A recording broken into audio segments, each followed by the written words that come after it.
अस्सलामुअलैकुम dear students, मैं हूं आपका फिजिक्स टीचर मोहम्मद जुल्करनैन। आज हम first year physics chapter number 4 first half के सेकंड टाइम के पेपर को डिस्कस करने लगे।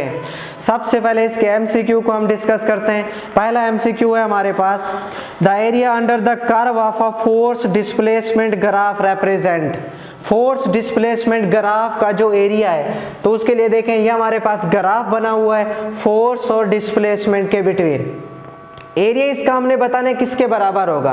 एरिया बराबर होता है लेंथ मल्टीप्लाई बाय विड्थ। ये जो हमारी रेक्टेंगल बनी है, तो इन दोनों की जब आप वैल्यूज पुट करेंगे तो आंसर आएगा पर आपके पास एफ डी। एफ डी किसका फार्मूला होता है? ये वर्क का होता है। इसका मतलब area under the F D graph ये किसको शो करता है? वर्क को। यहाँ वर्क नहीं है लेकिन ए ऑप्शन में एफ डी है, तो ये सही ऑप्शन होगा हमारा ए ऑप्शन एफ डी।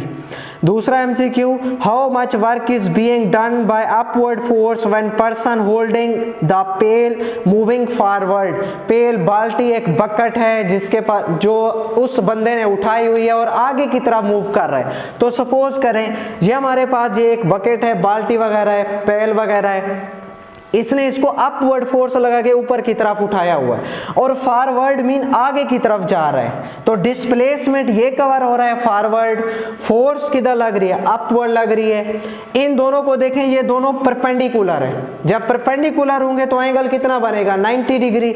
लिहाजा वर्क हम फाइंड करेंगे W is equal to F D cos theta. Theta की जगह आ जाएगा 90। कास 90 किसके बराबर होता है? 0। 0 जिसके साथ मल्टीप्लाई होगा आंसर सारा 0 कर देगा, तो वर्क हमारा किसके बराबर हो जाएगा? 0 के बराबर हो जाएगा। तो इसका जो सही ऑप्शन है वो हमारे पास है डी ऑप्शन। तीसरा MCQ, the dimension of work is. Work की डायमेंशन आपने निकालनी है, इसका ऑप्शन आएगा C option ml square T inverse square. चौथा MCQ, work done along a closed path in a gravitational field is. Closed path में, gravitational field में, ये टॉपिक में भी है, 0 आता है, इसका ऑप्शन आएगा डी ऑप्शन। पांचवा MCQ, if the displacement is against the direction of gravitational force the work is. अगर हमारा डिस्प्लेसमेंट ग्रेविटेशनल फोर्स के अगेंस्ट हो, अगेंस्ट मीन मुखालिफ, मतलब अपोजिट हूं, अपोजिट होंगे तो एंगल कितना बनेगा? 180 डिग्री। काज 180 किसके बराबर होता है? -1 के। इसका मतलब वर्क डन हमारा नेगेटिव होगा, तो इसका ऑप्शन आएगा डी ऑप्शन। छठा MCQ, electric force is known as A option conservative force. सातवां MCQ, power needed for an electric heater is A option 2×10⁻³ watt. आठवां MCQ, the commercial unit of electrical energy is D option kilowatt hour. नौवां MCQ, if 30 joule of work is done in 3 second then power is. Power का formula आपने put कर देना है, P is equal to W/T। W 30 है, time 3 है, इसको divide करेंगे तो आंसर आएगा आपके पास 10 वाट। इसका सही ऑप्शन है डी ऑप्शन। 10वां एमसीक्यू हमारे पास है, all the food you eat in 1 day has about the same energy as of petrol. ये साइड इंफॉर्मेशन में से इसका ए ऑप्शन आएगा 1/3 लीटर। 11वां MCQ, 1 kilowatt hour is equal to, इसका डी ऑप्शन आएगा ऑल एक्सेप्ट ए। 12वां MCQ, the power needed to lift a mass of 6000 gram height of 1 metre in 4 second. तो हमने इसकी पावर फाइंड करनी है। मास हमें गिवन है 6000 ग्राम, ऐसा यूनिट होता है किलोग्राम, तो इसको किलोग्राम में कन्वर्ट करने के लिए 1000 पर डिवाइड कर देंगे तो आंसर आएगा हमारे पास 6 किलोग्राम। अब पावर होती है W/T, WFS mgh हो जाएगा बटे T हो जाएगा।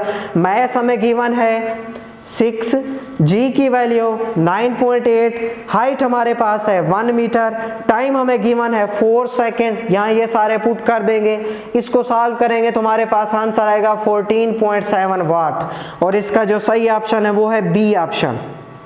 13वां MCQ, if the velocity of an object is doubled then kinetic energy becomes. Kinetic energy velocity के स्क्वायर के डायरेक्टली प्रोपोर्शनल होती है। तो अगर वेलोसिटी को आप डबल करेंगे, डबल का स्क्वायर 2 का स्क्वायर लेंगे तो वो 4 हो जाएगा। इसका मतलब काइनेटिक एनर्जी 4 टाइम्स हो जाएगी, बी ऑप्शन। 14वां MCQ, according to Einstein equation E is equal to mc square, 1 kilogram mass is actual energy 1 kilogram mass में कितना एनर्जी होगी, तो इसमें C होती है 3 × 10 की पावर 8, इसका आप स्क्वायर लेंगे, 3 का स्क्वायर 9, 8 को 2 के साथ मल्टीप्लाई करेंगे 16 आ जाएगा, तो इसका A ऑप्शन आएगा 9 10⁻16 जॉल। 15वां MCQ 1 joule is equal to 1 joule, ये बी ऑप्शन 10⁻7 अर्ज, ये भी एनर्जी का यूनिट है MCQs के लिए, आपने याद रखना है इसको। 16वां MCQ work done is negative when, work done negative कब होगा, जब एंगल 90 से ग्रेटर होगा, 180 के बराबर या 180 से छोटा होगा, तो वर्क डन हमारे पास नेगेटिव आएगा, लिहाजा इसका ऑप्शन आएगा C ऑप्शन। 17वां MCQ which one is the biggest unit, सबसे बड़ा यूनिट, वो हमारे पास है D ऑप्शन किलोवाट आवर। बाकी सारे भी एनर्जी के यूनिट हैं, लेकिन सबसे बड़ा यूनिट इसका किलोवाट आवर है। इसके बाद हमारे पास शॉर्ट क्वेश्चन थे, बहुत आसान थे, एक्सरसाइज और बुक में से थे, कोई कंफ्यूजन वाला नहीं था। एक शॉर्ट क्वेश्चन मैंने सॉल्व किया हुआ है यहाँ पर, शॉर्ट क्वेश्चन नंबर 9, तो उसको हम चेक कर लेते हैं।